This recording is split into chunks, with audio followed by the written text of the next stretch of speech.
Radio, where gamers roll. www.d20radio.com.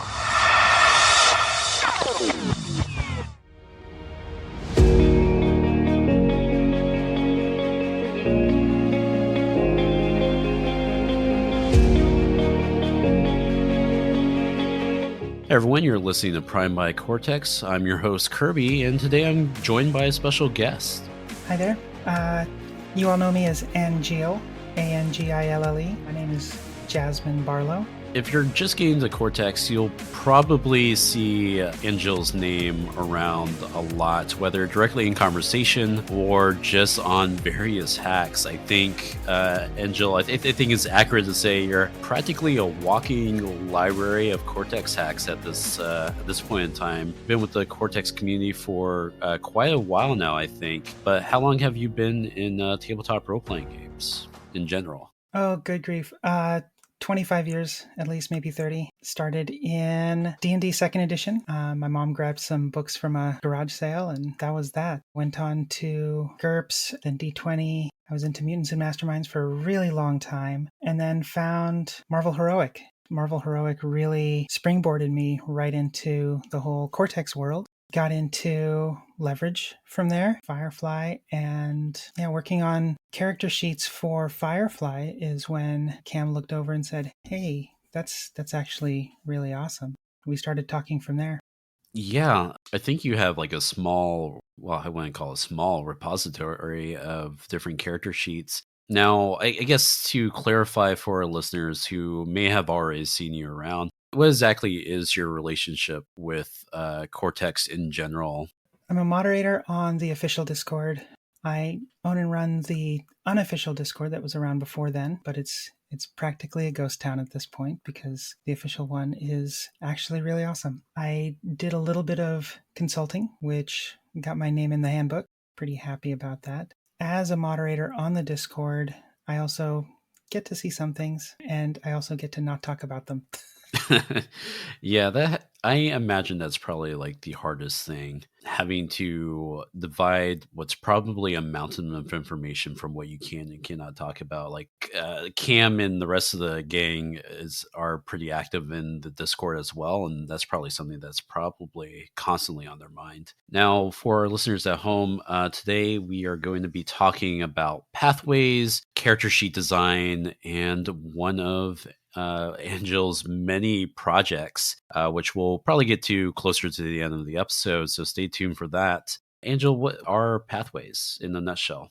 Pathways are a way of building your game setting through collaborative design with all the players. There's a wide variety of ways that you can bring that to your table. It exists on sort of a spectrum where on one end, you're doing all sorts of stuff with it. You're building all the characters from scratch. You are building up a network, a web of interactive relationships and places and events and connecting them all in ways that give the GM hooks and wedges.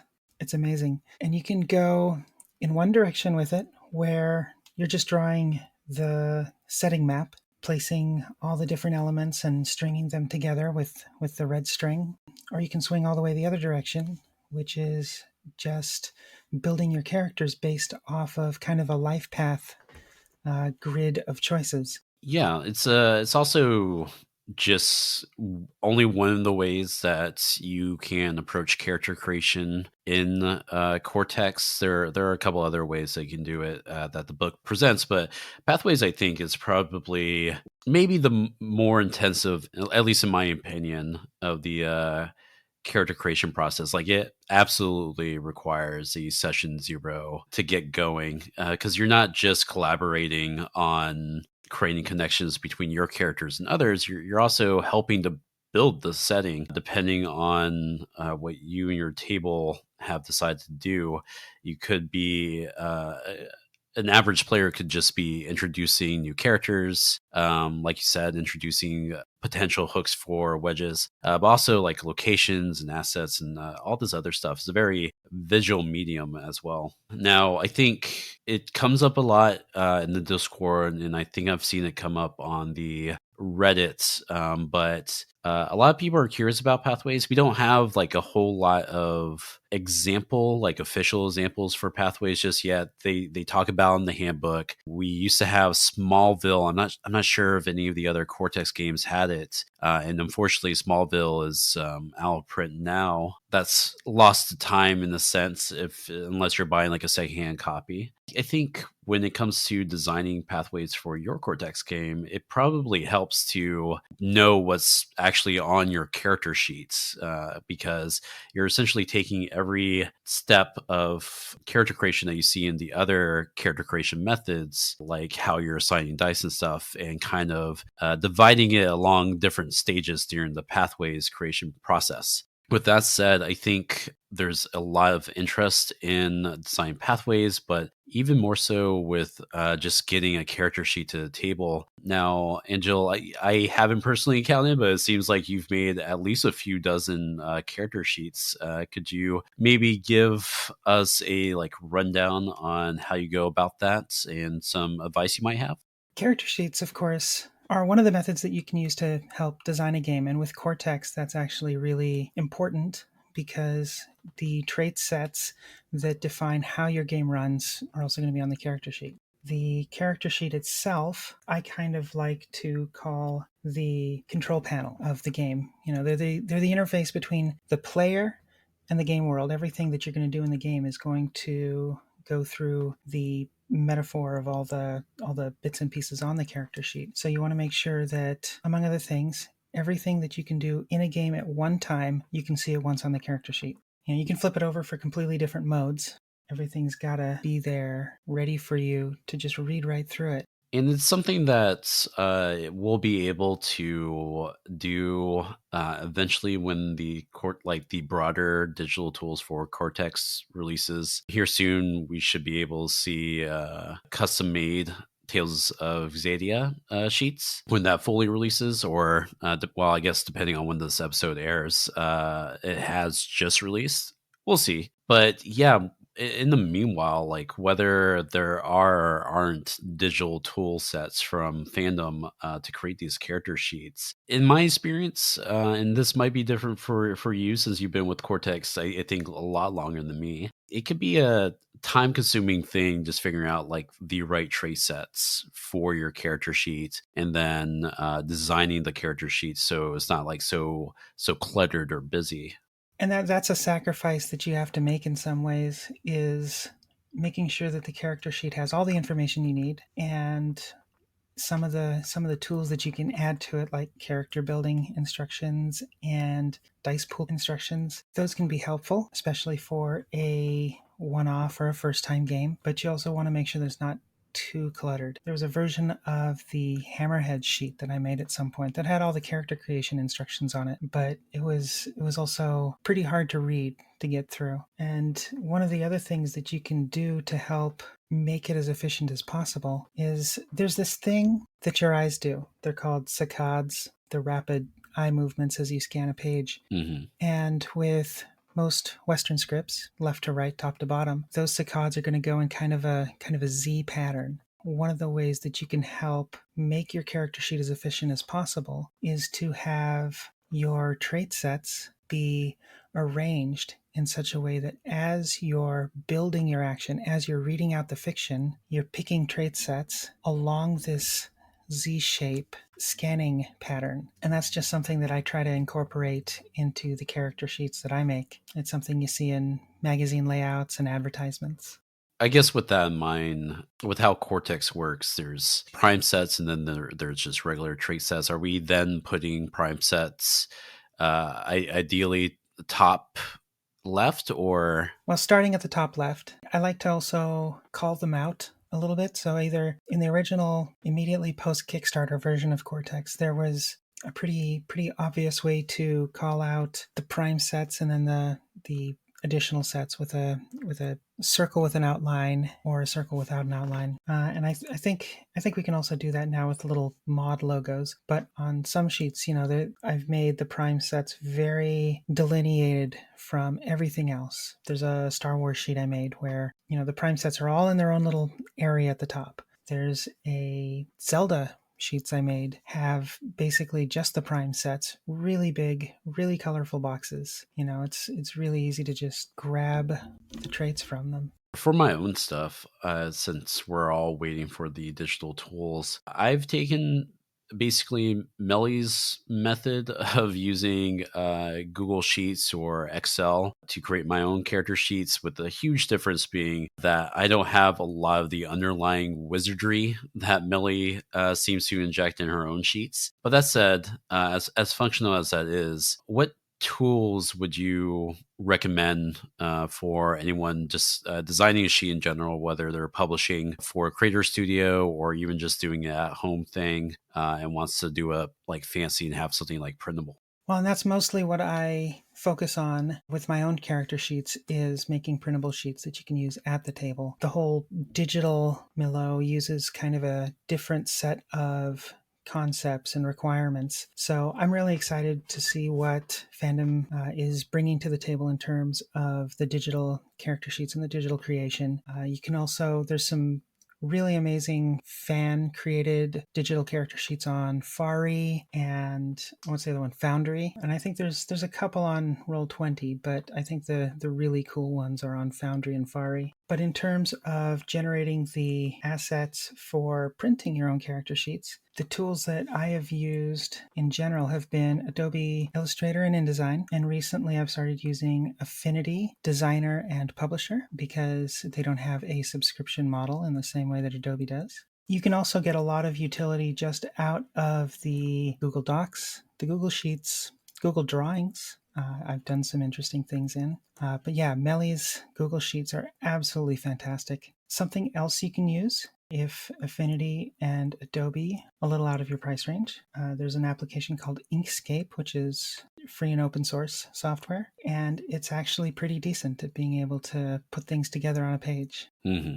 These tools are really available online, and I think some of these tools are going to be good for, which is the other thing that I think we're going to get into now. But since we're on the topic of tools, I do find Google Drawings to be useful for mapping out pathways if you're going to be doing it digitally and not at a table. I've also used a couple other digital tools for pathways, like what was it, Kumo.io, which is a pretty robust thing. It's free, but only if you're going to allow the public to be able to search and actually look at it. So that's the whole thing. And then there's like the office tools like Miro, which gets used at like corporate offices, I think, a lot. But that's kind of paid and kind of limited to just like a couple of people, which you can still use for your table. Just the other people wouldn't be interacting. They would just be instructing with like one person to actually add elements. But yeah, do you normally rely on any other tools for creating pathways for digital games? Or I guess I'm not too sure if you're doing primarily digital or in-person games. Well, for the last couple of years, in-person games have been really limited.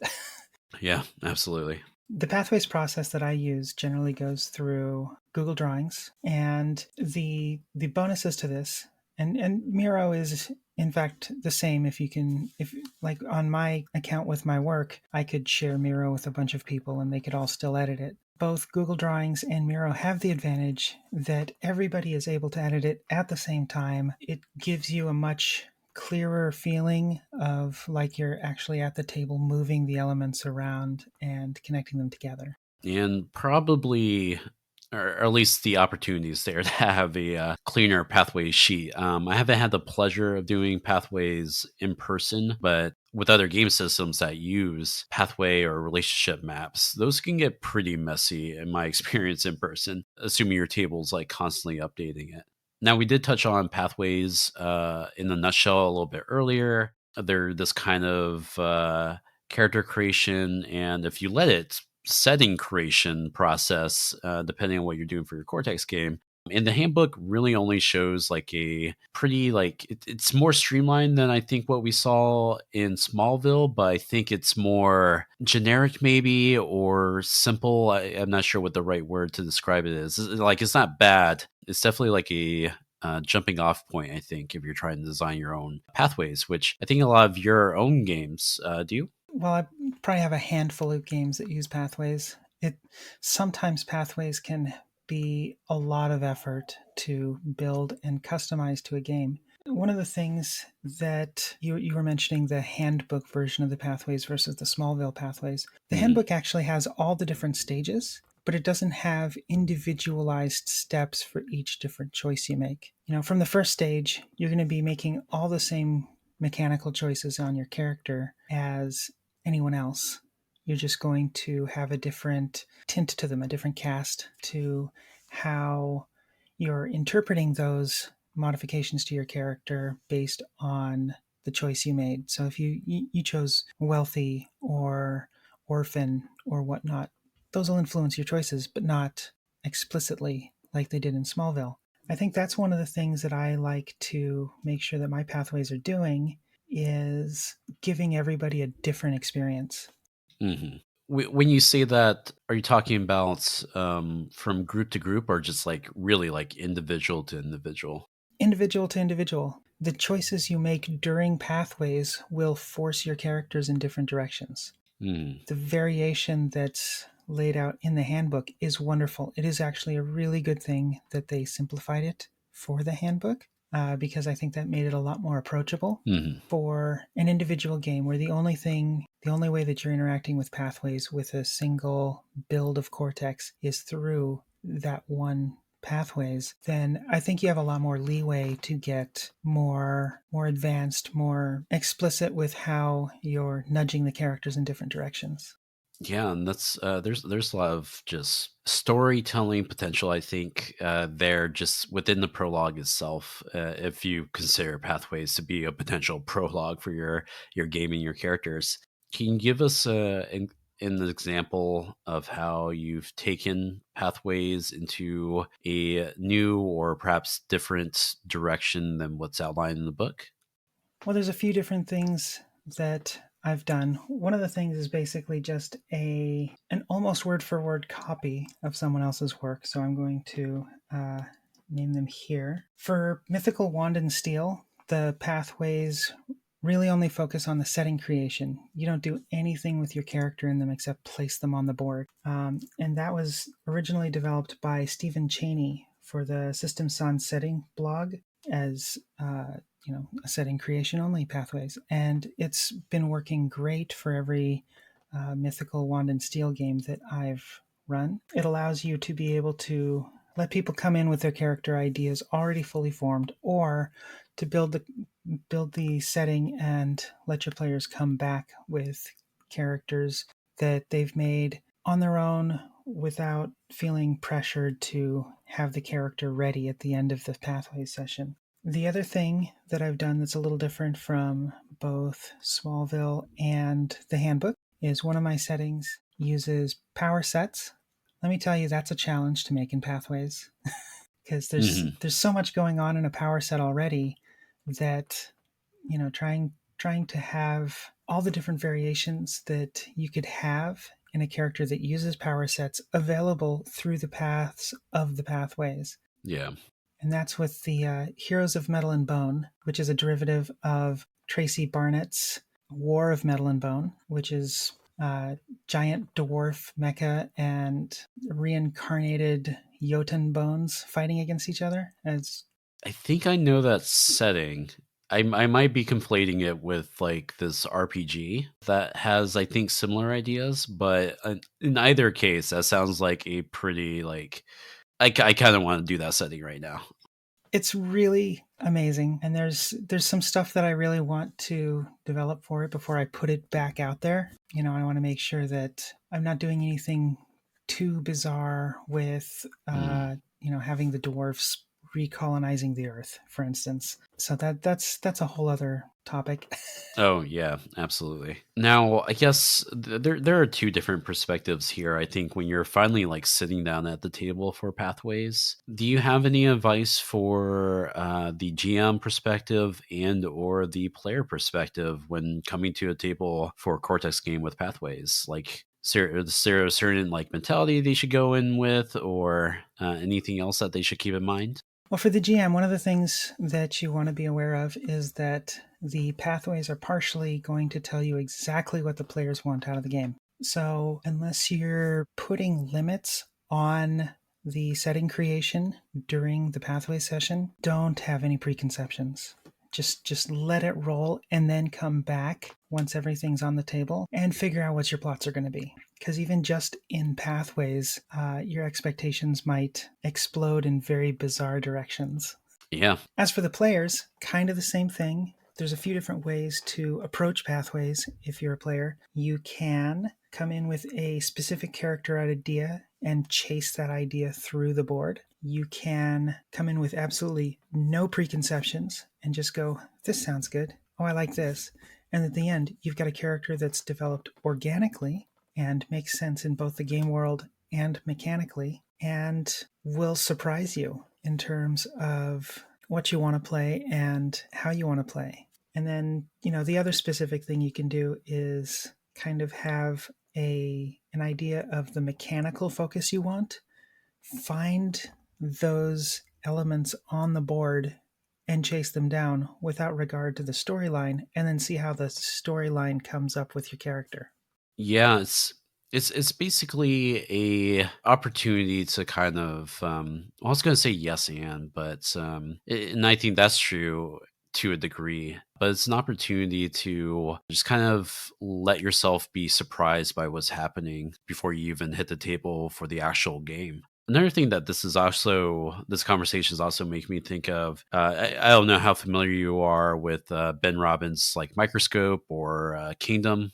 So I discussed briefly the system sun setting variation of pathways, and that very explicitly is also developed partially by looking at Microscope. So one of the elements that you're working on in that variation of pathways is that you're adding adds and bands to the board, which are things that come from Microscope. So yeah, I am familiar. Yeah, and I think in Microscope, for the listener who doesn't know, well, first and foremost, Microscope and its sister game Kingdom, which is compatible. It's a GM-less and diceless system, and one of the things you do when you're setting up for that game is they do what's called I think they call it a setting palette. So that's kind of the vibe I'm getting here is pathways could potentially be in your Cortex game a way to do a setting palette, especially if you're working with a setting that's not too fleshed out, if fleshed out at all, depending on what you're doing for your table.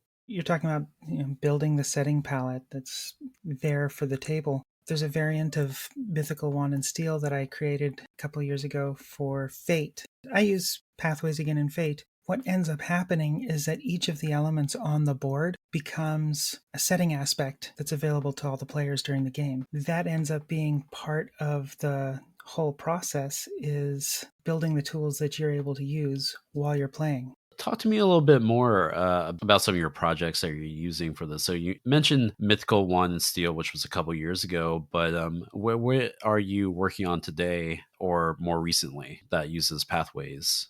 Well, the project I'm really focusing a lot of my attention on lately has been Whiskey, Grits, and Demon Spittle, which started as, kind of a challenge to myself. I was going to speed run game creation. Melly Doucette, the community manager at Fandom Tabletop, posted a tweet at some point challenging people to roll 3d12s, compare them to a table, and build a game based on those three elements. So, take 3, add Cortex. And the 3 elements that I rolled were fantasy, Western, and espionage. Cam's immediate reaction to that was that it was Wild, Wild West. Okay.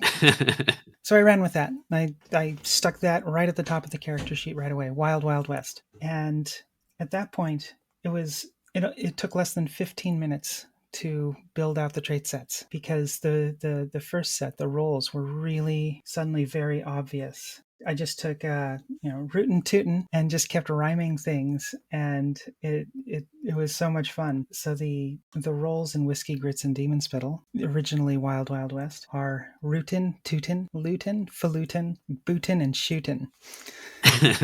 Some of those are obvious. Yeah. Some others aren't. I do go into it a little more deeply in the build document itself. But the way that ended up shaking out is I added values because I thought, hey, that's one of the things that you're focused on during Western style stories. The values I chose were authority, bravery, duty, grace, discovery, and fortitude. All things that work in a Western setting. Mm-hmm. And here's where I diverge from the general wisdom behind values. They don't have statements. Instead, they're what you hang stress on. So you can have your values shaken and stricken.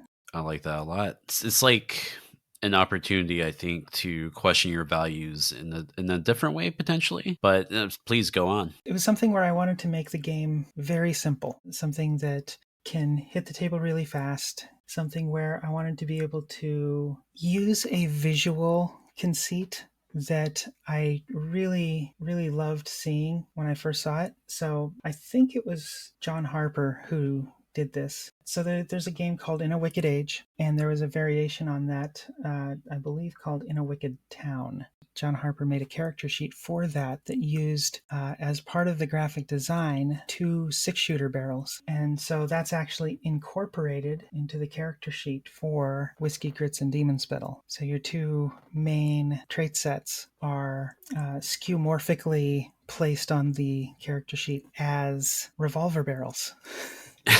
I love that a lot because it lets your character sheet in any game should tell you what the game is about, but to have like that extra detail can pull a player in like immediately. And that's one of the things that I try to do with the character sheets is really inject a whole lot of the personality of the game into them. And that, that comes from font choices and spacing, placement. All of that goes into giving you the feel of the game you're playing. So in this particular case, with the Wild Wild West game that I threw together in 2 hours between dice roll and working character sheet, I thought, wow, this is great, but I do not own and will never own the IP for Wild Wild West.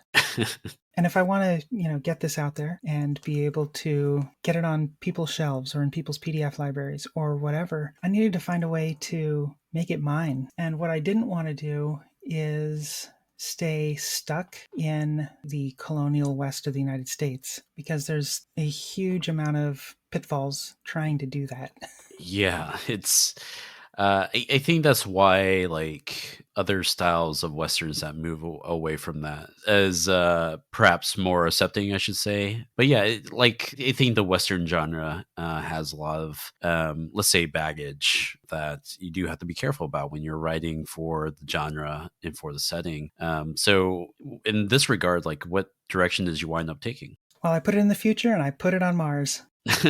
John Carter vibes, to say the least, I think, right? I think you cite John Carter as an inspiration. Is that accurate?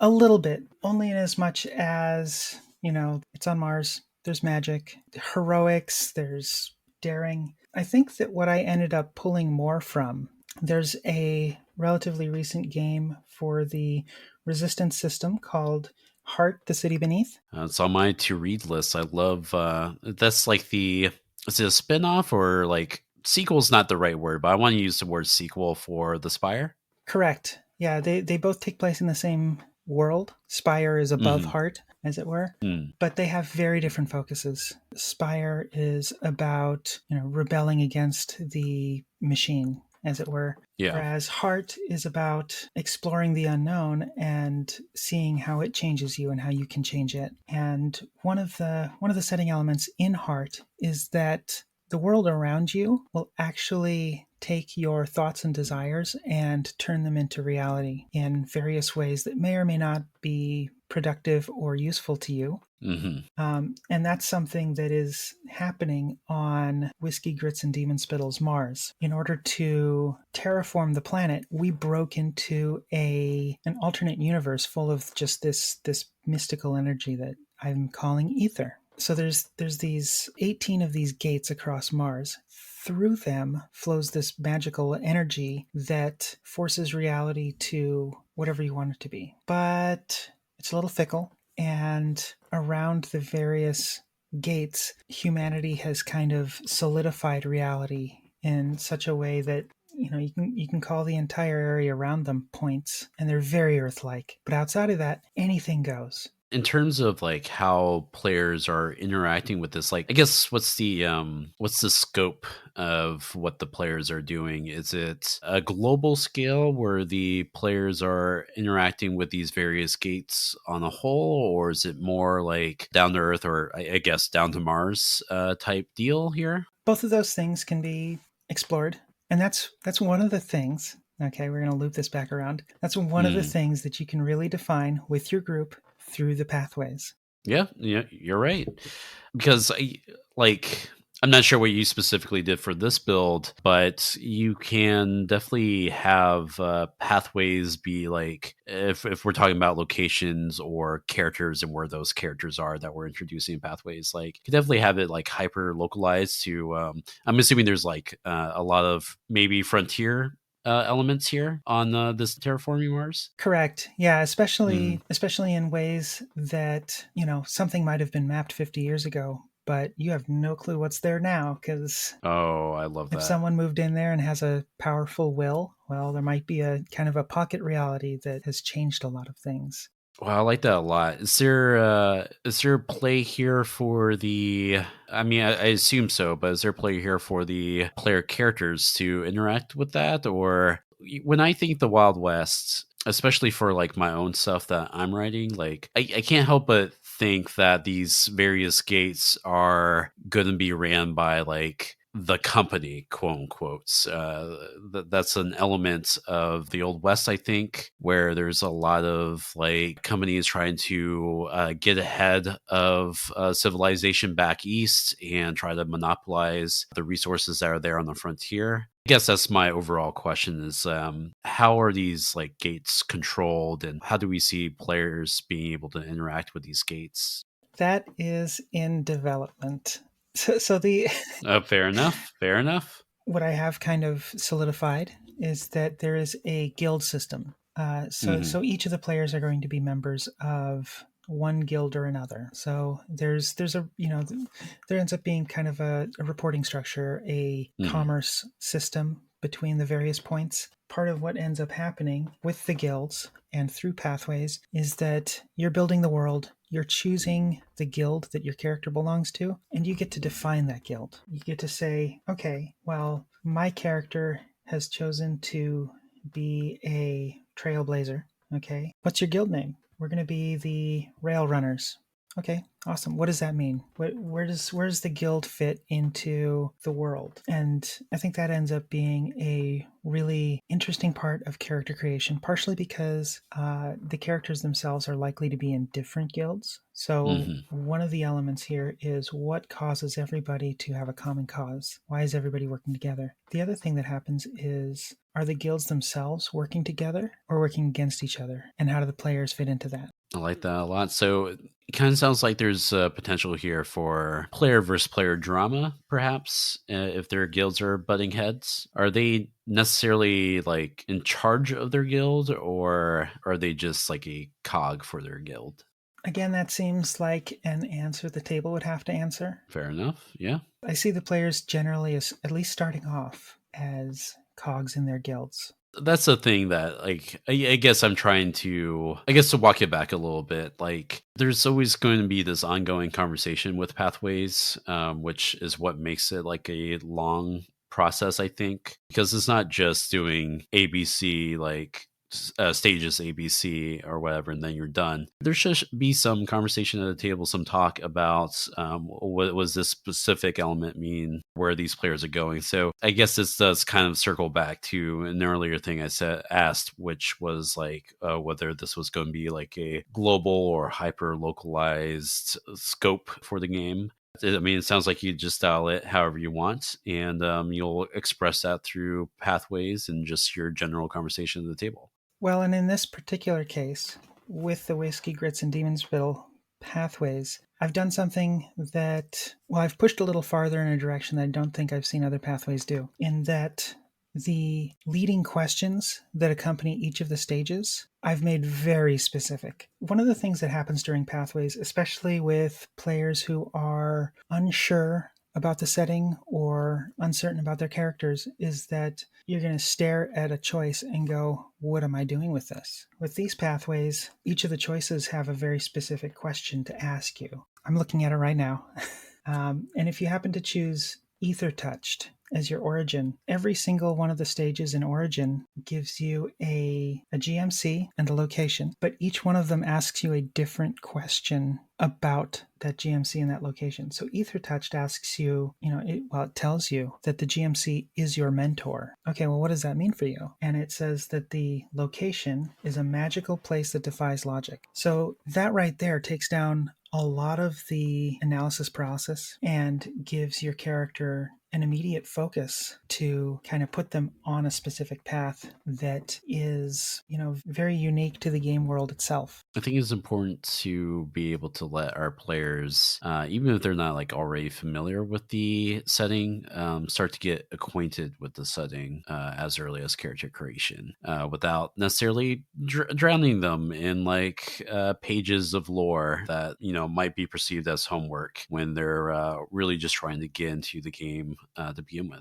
So in staring at the character sheet and reading the roles out loud to myself, Rootin, Tootin, Falutin, really put my brain in mind of something. And this is exactly where the title of the game itself comes from, Whiskey, Grits, and Demon Spittle. So at some point on Tumblr, of all places, someone posted a comparison that witches and cowboys are the same entity, but just separated at night and day. And somewhere along this chain of replies, a user named Omnibus, who I have asked permission and received it to use the poem and the name, kind of rebuilt a scene from Macbeth to exemplify this connection between witches and cowboys. And what I would love is to actually hear this poem read out loud by Matthew Mercer.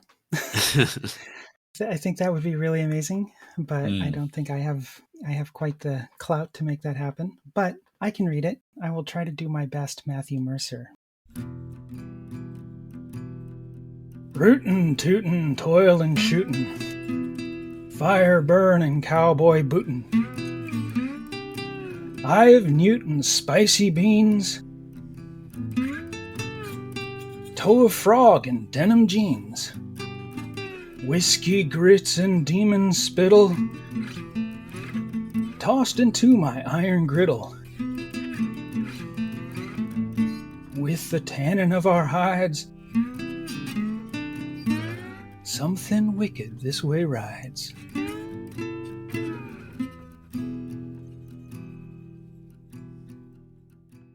That's amazing. Sorry, I'm still processing it. I have a lot of like imagery that's coming up from that. And yeah, no, I can kind of see where that comparison is coming from with the cowboys and witches. Well, yeah, the thread goes on to describe a whole number of different specifics. Midnight and high noon, robes and ponchos, big silly hats, dangerous auras. Yeah, it's rides brooms at night because horses are sleeping. Rides horses at day because brooms are recharging.